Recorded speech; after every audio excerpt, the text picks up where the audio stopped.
Ang programang ito ay rated SPG. Striktong patnubay at gabay ng magulang ang kailangan. Maaaring may masiselang tema, lengguwahe, karahasan, sexual, horror o droga na hindi angkop sa... Alam ko lang, di ba meron tayong mga pasyente sa ICU? Nagre-respond sila kapag kinakausap sila ng mga pamilya nila. Diba? What if gawin mo yung kay Sir Pepe? Baka makatulong. Awang-awa naman itong si Doc Lendon Javier habang naabutan niya itong si Annalyn Santos na tulog dito nga sa upuan at sa labas ng kwarto ni Don Pepe.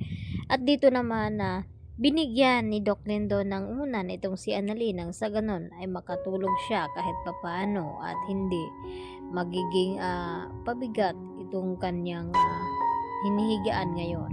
At dito naman na masinsinan din na kinausap ni Doc Lendon Javier itong si Annalyn na naalala daw niya nung ito'y nasa stage na ang kanilang pasyente na nasa ICU na sinusubukan ngang kausapin at nagre-response naman.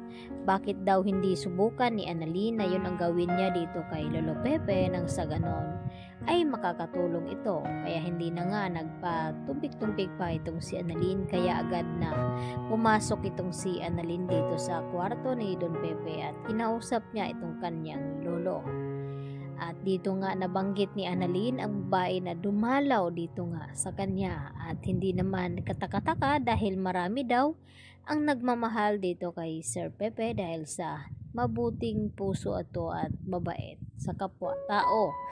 At dito nagulat itong si Annalyn nang mag-response na nga itong si Don Pepe at ito ay sign na naririnig niya itong mga sinasabi dito ni Annalyn.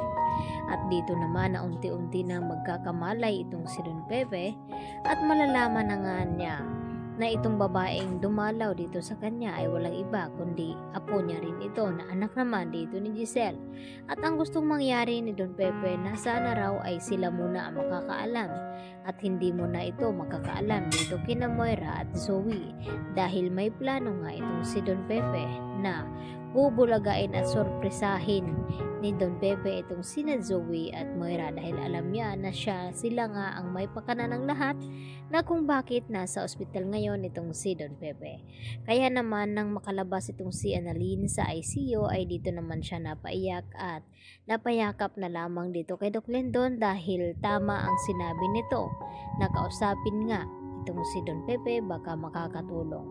Samantala dito naman nagkakaroon ng tampuhan itong sina Giselle at itong nga si RJ.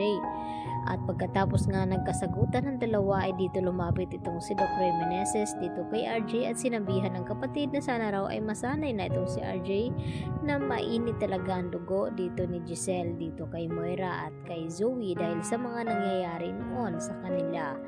Lalo pa ngayon na dapat hindi sila mag-away-away at dapat daw ay magkakasundo silang magkapatid dahil nasa stage ng critical na sitwasyon itong ang kanilang ama na si Don Pepe. At dito naman na tila natauhan din itong si RJ na kinakailangan niya rin na humingi din ng sorry dito sa kanyang ate Giselle sa lahat ng mga nasabi nito dahil hindi naman sinadya ni Giselle na mapagbintangan itong si Zoe dahil hindi daw niya mapigilan ang kanyang galit dito sa mag-ina na ito dahil sa dami daw na ginawa sa kanila noon. Sa kabilang banda, nakauwi na nga itong si Lynette dito sa bahay nila Carlos at ganun pa rin na wala pa rin ng babago dahil na-trauma pa rin itong si Lynette kahit nagpasama na nga siya dito kay Chang Susan. Nang makarinig lamang ng kalaskas ng pintuan itong si Lynette ay agad naman na nababalikwas siya ng tulog at nagulat kung sino nga ang papasok, baka saktan siya muli.